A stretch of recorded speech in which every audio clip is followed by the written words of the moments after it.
اليوم المرحلة الثالثة صرنا ولا الرابعة؟ الرابعة من خل التفاح. هاي عملناه ب 3/10. بنشوف اليوم 3/11، يعني مر شهر كامل 30 يوم. افتحي لنا امي الغطاء. بسم الله الرحمن الرحيم. ليكو قلبه، هاي ليكو محلاهم. ماما بتقلبهم مقلبين. بلش يجمد الهيدا. طبعا في امية بتطلع.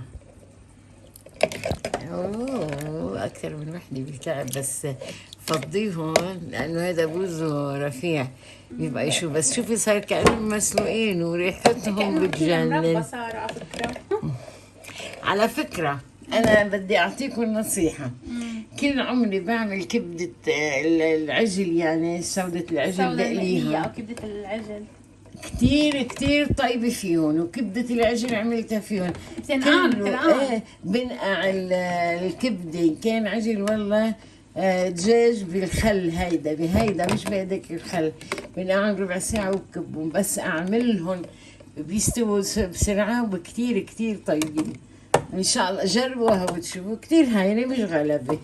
يعني هيدي بتعمل لي قنينتين خل، والأمية بتضلها تاني مرة. وهيدا ما بكبه، ما تنسوا ما بكبه، وبصفيهم وبعصرهم وبرجع بحطهم. خاص الأميات. ايه وبس فضيهم بالقنانة. حتشوفوا إن شاء الله مرة الجاي بضل مثل الطفل تحت. هو بخليهم للأمية تبعت الخل. ما بكبه، ما في شيء بينكب. صراحة ريحة فظيعة، روعة. كتير حلوين كتير إن شاء الله. بعد قد ايه بيصير خلاص جاهزين؟ بعد 15 يوم خلاص. بعد اسبوعين يعني. ايه خلص المرة الثانية ما حنفتح بعد 10 ايام. لا هلا خلص حنفرجيكم بس يصير خلص بدنا نعمله خل. هاي وحدة من الأمات. إن شاء الله بتزبط معكم وحيعجبكم. المهم ولا في كمخة ولا في لون، ولا أبدا لونه الطبيعي.